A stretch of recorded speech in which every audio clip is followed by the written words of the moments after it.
देख रहे हैं नेटवर्क 33 राजकुमार के साथ। तो चलिए बढ़ते हैं आज की कहानी की ओर। दोस्तों, आज की वीडियो में आगे बढ़ने से पहले अगर अभी तक आपने हमारा चैनल सब्सक्राइब नहीं किया है तो कर लें और साथ ही वीडियो को लाइक शेयर कमेंट जरूर कर दें। तो चलिए जानते हैं आज की एक और भूतिया घटना के बारे में। दोस्तों, हम सभी जानते हैं कि हर मौत के पीछे कोई ना कोई कारण जरूर छुपा होता है, लेकिन मेरे दोस्त आरव की मौत के पीछे ऐसे ही कुछ कारण छिपा हुआ था जो किसी भी आम इंसान की समझ से परे था। उसकी आखिरी इच्छा इतनी अजीब थी कि मैं आज भी उसके बारे में सोचता हूँ तो मेरी रूह कांप जाती है। आज की जो कहानी आपको मैं सुनाने जा रहा हूँ उसे सुनकर शायद एक पल के लिए आपको भी सोचने पर मजबूर कर देगा। क्या ऐसे भी लोग होते हैं? इस कहानी को लिखते हुए भी मेरी उंगलियां कांप रही थी, लेकिन जो सच है उसे बताना ही पड़ेगा।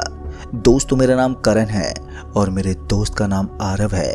हम बचपन के दोस्त थे। हम दोनों ने साथ में पढ़ाई की थी, साथ खेले कूदे और बड़े हुए। आरव बचपन से ही थोड़ा अलग स्वभाव का था।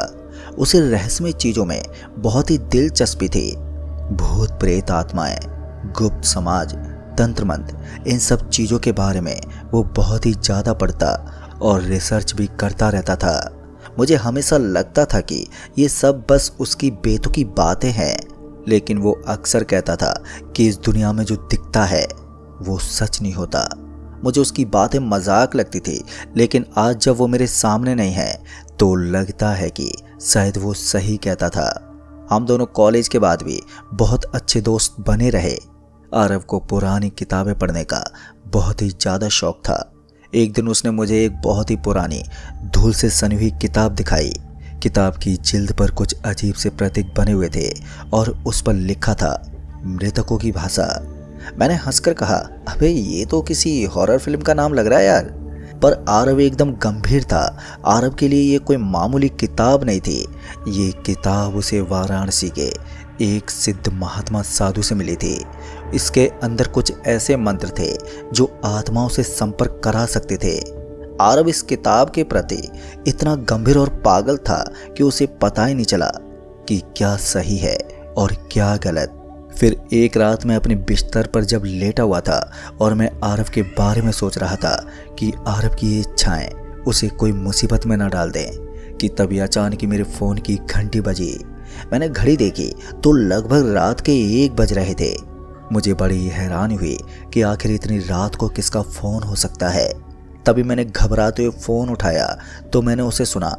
ये तो आरव की आवाज़ थी, लेकिन उसकी आवाज़ घबराई हुई थी। आरव से जब मैंने पूछा, अरे आरव क्या हुआ और तू इतना ज़्यादा डरा और घबराया क्यों है, तो उसने मुझे कुछ भी बताने से इनकार कर दिया और मुझसे उसी समय मिलने की इच्छा जाहिर करते हुए उसने अपने घर पर आने के लिए बोला। मैं काफ़ी ज़्यादा घबरा गया था और मैं सोचने लगा कि शायद आरव ने वही गलती तो नहीं कर दी जिसे सोचकर मेरी रूह कांप जाती है। खैर, मैं अनमने मन से तैयार होकर उसके घर पहुंचा। आरव का घर का दरवाज़ा खुला हुआ था। अंदर अजीब सी ठंडक और सामान चारों तरफ बिखरा हुआ था। घर में लाइट धीमी थी और उसी अंधेरे के बीच आरव एक कोने में अचेत हालत में पड़ा हुआ था। उसका चेहरा पीला पड़ चुका था। आखिर आरव ने वही गलती कर दी थी जिसका मुझे डर था। उसने किताब में से आत्माओं को बुलाने का मंत्र पढ़ा था, जिसके कारण ये आत्माएं आरव के जान के पीछे पड़ गई थी। आरव ने मेरे हाथ में वो पुरानी किताब थमा दी और कहा, अगर मेरी मौत हो जाए तो इस किताब के आखिरी पन्ने पर जो लिखा है उसे तुम पूरा करना।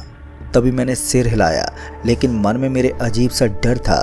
तभी कमरे में हलचल हुई। अचानक ही खिड़की अपने आप ही जोर से बंद हो गई। जलती हुई लाइट झपकने लगी। एक अजीब सी फुसफुसाहट पूरे कमरे में गूंजने लगी। फिर मुझे लगा कि शायद मैं कोई सपना देख रहा हूँ, लेकिन नहीं, ये तो सच था। कुछ देर बाद आरव बेहोश हो गया और मैंने तुरंत ही एक हॉस्पिटल में उसे एडमिट करा दिया, जहां उसकी हालत अब काफ़ी ठीक थी। दोस्तों, इस घटना के बाद मुझे किसी काम के सिलसिले में शहर जाना पड़ा था। एक दिन जब मैंने उसके घर पर फ़ोन किया तो मुझे कोई जवाब ही नहीं मिला। मेरे कई बार फ़ोन करने पर भी आरव की तरफ से कोई जवाब ही नहीं आया। तो मुझे डर लगने लगा कि शायद उसके साथ कुछ अनहोनी ना हो गई हो। इसलिए मैं तुरंत ही आरव के घर पहुंचा और घर के दरवाजे को खोलने की कोशिश की तो दरवाजा नहीं खुला। मेरे कई बार कोशिश करने पर भी कोई जवाब मुझे नहीं मिला तो मैंने पुलिस को सूचना दे दी।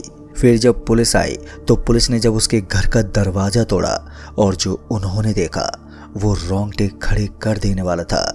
आरव अपने कमरे में मरा पड़ा था और उसकी आंखें खुली हुई थी। चेहरा डर से विकृत हो चुका था और उसके चारों ओर अजीब से चिन्ह खींचे हुए थे। पुलिस को कोई सुराग नहीं मिला कि उसकी मौत भला कैसे हुई है। रिपोर्ट में आया कि हार्ट अटैक हुआ था उसे, लेकिन मुझे मालूम था कि ऐसा नहीं था। आरव की मौत के बाद मैंने वो किताब उठाई जिसके आखिरी पन्ने पर लिखा था, जो इस किताब का अंतिम मंत्र पढ़ेगा उसे सत्य का सामना करना होगा, लेकिन याद रहे हर सत्य की अपनी कीमत होती है। आरव की आखिरी इच्छा थी कि मैं इस मंत्र को पढूं। मैं काफ़ी ज़्यादा डर रहा था, लेकिन अपने दोस्त की आखिरी इच्छा को पूरा करना चाहता था। रात के 12 बजे मैंने दीपक को जलाया और मंत्र पढ़ा, ओम मृत्यु लोकाय समर्पणम। जैसे ही मैंने आखिरी शब्द पढ़ा तो कमरे की सारी चीज़ें हिलने लगी। अचानक ही मेरे सामने आरव खड़ा हो गया। उसकी आंखें काली हो चुकी थी और मुझे वो बोल रहा था कि मैंने आरव की आखिरी इच्छा पूरी कर दी है, लेकिन मुझे इसका सच जानना था। तभी अचानक ही मुझे लगा कि मेरा शरीर हल्का हो रहा है और फिर मेरे चारों तरफ काफ़ी अंधेरा छाने लगा और फिर कुछ देर के बाद मैं बेहोश हो गया। पर मुझे नहीं मालूम था कि कितनी देर तक मैं बेहोश रहा। लेकिन फिर जब मेरी आंखें खुली तो मैं एक अजीब सी जगह पर था। चारों तरफ अंधेरा था। हवा में एक अजीब सी सड़न थी, जैसे किसी पुराने मकबरे में हो। दूर दूर तक मुझे कोई नजर नहीं आ रहा था। जमीन ठंडी और गीली थी, जैसे किसी दलदल में मैं खड़ा हूँ। ये मैं कहाँ पर हूँ, मैंने खुद से पूछा। तभी मेरे कानों में एक जानी पहचानी आवाज सुनाई दी, करण तू यहाँ पर कैसे आ गया? मैंने जल्दी से इधर उधर देखा, पर मेरे कुछ ही दूरी पर आरव खड़ा था, लेकिन वो वैसा नहीं था जैसा मैंने उसे जिंदा देखा था। उसकी आंखें काली थी और शरीर से धुआं निकल रहा था, जैसे वो किसी दूसरी दुनिया का हो। मैंने आरव को देखते हुए कहा, अरे आरव तू जिंदा है? तभी उसने हंसकर जवाब दिया, नहीं यार मैं मर गया हूँ, लेकिन इस दुनिया में फंस गया हूँ। ये मृत्युलोक और परलोक के बीच की जगह है, एक छाया लोक जहाँ वो आत्माएं फंस जाती हैं जो अधूरी इच्छाएं लेकर मरती हैं। दोस्तों आरव की ये बात सुनकर अब मेरी रीढ़ में ठंडक दौड़ गई, मतलब मैं भी मर चुका था। तभी आरव ने कहा, नहीं यार नहीं, अभी तू जिंदा है, लेकिन बहुत देर तक यहाँ रहा तो तेरा शरीर भी तुझे वापस नहीं बुला पाएगा। अब ये सुनकर मैं सच में डर गया था। अब मेरे पास यहाँ से निकलने का एक ही रास्ता था कि मैं इस किताब को जला दूं। जब मेरी आंखें खुली तो मैं अपने कमरे में ही था, लेकिन मेरी सांसें काफ़ी तेज चल रही थी। मेरे माथे से पसीना बह रहा था। तभी मैंने अपने चारों तरफ देखा तो वही कमरा, वही लाइट, लेकिन सब कुछ अस्त व्यस्त था। मेरे सामने वही किताब रखी थी, लेकिन अब उसके पन्ने पीले पड़ चुके थे, जैसे सैकड़ों साल पुराने हो वो। अब मुझे समझ में आ गया था कि मुझे क्या करना होगा। मैंने बिना देरी किए वो किताब उठाई और उसे छत पर ले गया। तभी मैंने माचिस उठाई और उसमें से एक तीली निकाल कर जलाई और वो जलती हुई तीली मैंने उस किताब पर फेंक दी। पर जैसे ही आग की लपटें उठी तो मुझे लगा कि किसी ने जोर से चीख मारी हो। वो आवाज़ आरव की थी। आग की लपटों के साथ आवाज़ भी धीमी होती चली गई। किताब जलकर राख बन गई और तभी मुझे महसूस हुआ कि हवा अचानक ही हल्की हो गई है, जैसे कोई बोझ उतर गया हो। तभी मैंने सोचा कि सब कुछ खत्म हो गया है। लेकिन जब मैं वापस अपने कमरे में आया तो मेरी नज़र मेज पर गई। वहाँ राख के बीच एक नया कागज़ रखा था जिस पर लिखा था, हर किताब जलती नहीं, कुछ सिर्फ अगली कहानी बनने के लिए बदलती हैं। मैंने कांपते हुए हाथों से उस कागज़ को उठाया। मेरे हाथ में वो कागज़ कांप रहा था। तभी मैंने उस कागज़ को उठाते हुए ध्यान से देखा तो उसकी सतह पर कुछ अजीब से उभरे हुए चिन्ह थे जो पहले नहीं दिख रहे थे। ऐसा लग रहा था जैसे कोई छुपा हुआ संदेश हो। मेरी धड़कनें काफ़ी तेज हो गई। मैंने टॉर्च उठाई और उसकी रोशनी को कागज़ पर डाला तो देखते ही देखते वो शब्द चमकने लगे जिस पर लिखा था कि तूने पहली परीक्षा पास कर ली है, लेकिन खेल अभी खत्म नहीं हुआ है। अब तुझे अगली कड़ी खोजनी होगी, वरना तेरा अंत भी आरव जैसा ही होगा। ये पढ़कर मेरे रोंगटे खड़े हो गए। अगली कड़ी मतलब ये सब अभी खत्म नहीं हुआ था। तभी कमरे की खिड़की अपने आप ही जोर से खुल गई और एक तेज हवा अंदर घुसने लगी। उसी हवा में मुझे किसी के फुसफुसाने की आवाज़ सुनाई दी, वाराणसी जा, वहाँ तुझे सच्चाई मिलेगी। अब मेरे पास कोई और चारा नहीं था, मुझे वाराणसी जाना ही था। 2 दिन के बाद मैं वाराणसी पहुंचा। घाटों पर घूमते हुए मेरा मन बेचैन था। मैं सोच रहा था कि अब मैं कहाँ पर जाऊं। तभी मेरी नज़र एक बूढ़े साधु पर पड़ी जो गंगा के किनारे पर बैठे थे। उनकी आंखों में गहरा रहस्य था। जैसे ही मेरी नज़र उनसे मिली कि उन्होंने इशारों से मुझे बुलाया। जब मैं उनसे मिला तो मुझे मालूम चला कि ये तो वही सिद्ध महात्मा है जिन्होंने आरव को वो तांत्रिक की किताब दी थी। लेकिन जब मैं उन महात्मा की एक बात सुनकर बेचैन हो गया था कि इस किताब की दूसरी भाग भी है जिसे नष्ट करना बहुत ज़रूरी है, नहीं तो पहली किताब नष्ट नहीं होगी। ये दूसरी किताब मणिकर्णिका घाट के पास एक पुराना शमशान है, वहाँ मुझे मध्य रात्रि में मिलेगी। रात के 12 बजे मैं अकेला मणिकर्णिका घाट के उस पुराने शमशान की ओर बढ़ा। वहाँ पर गहरा सन्नाटा पसरा था, बस जलती हुई चिताओं की रोशनी थी। उन साधु ने कहा था कि मुझे एक पुराने मंदिर के पास जाना होगा, वहाँ पर कुछ दबा हुआ होगा।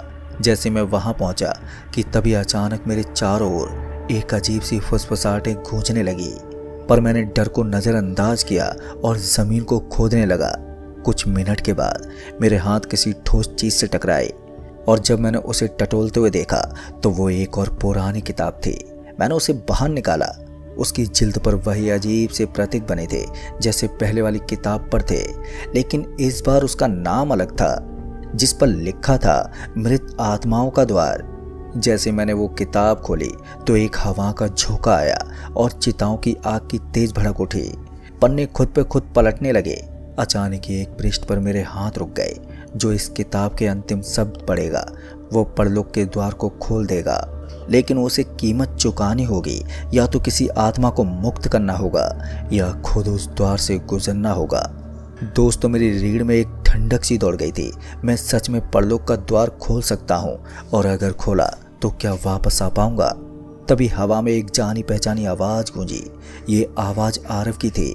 आरव फिर से मेरे सामने था, लेकिन इस बार उसकी आंखों में करुणा और दया भाव था।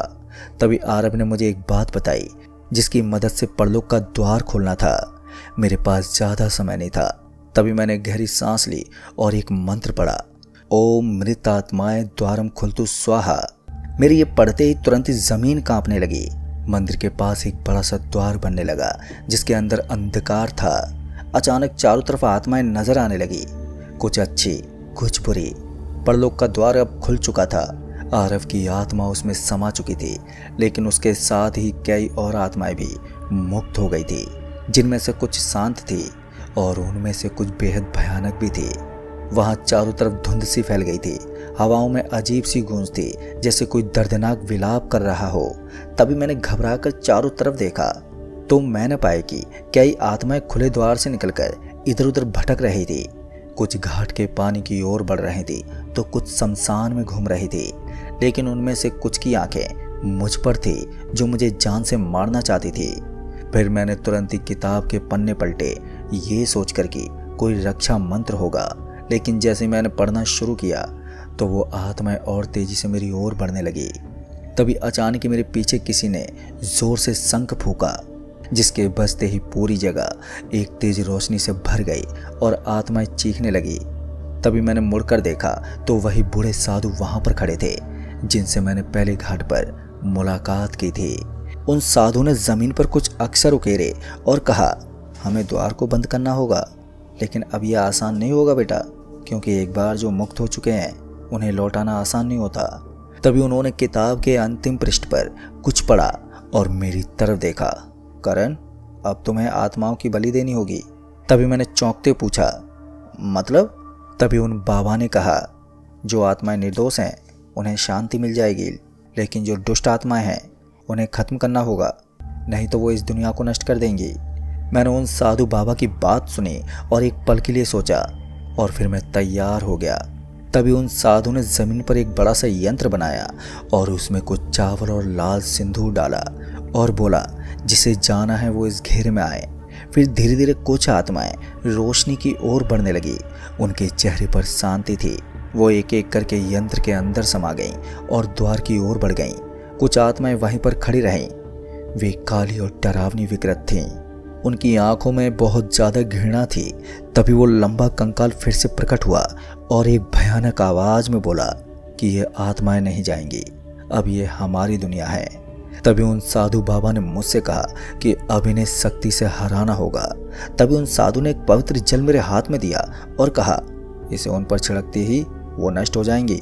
मैंने उस पवित्र जल को उठाया और उन पर छिड़कना शुरू कर दिया, पर जैसे ही बूंदें उन पर गिरी कि वो आत्माएं जोर से चीखने लगी, उनके शरीर जलने लगे और वे दर्द में तड़पने लगी। तभी उन साधु ने एक और मंत्र पढ़ा, ओम नमः शिवाय काल रक्षकाय स्वाहा। और फिर देखते ही देखते द्वार से एक तेज रोशनी निकली जिसने उन सारी बुरी आत्माओं को अपनी ओर खींच लिया। उस कंकाल जैसी आत्मा ने आखिरी बार मेरी तरफ देखा और बोला, ये अंत नहीं है, मैं फिर लौटूंगा। फिर वो भी उस द्वार में समा गया। अब सिर्फ एक आखिरी काम बचा था, द्वार को हमेशा के लिए बंद करना। तभी उन साधु बाबा ने उस किताब के अंतिम पृष्ठ पर लिखा, समाप्त।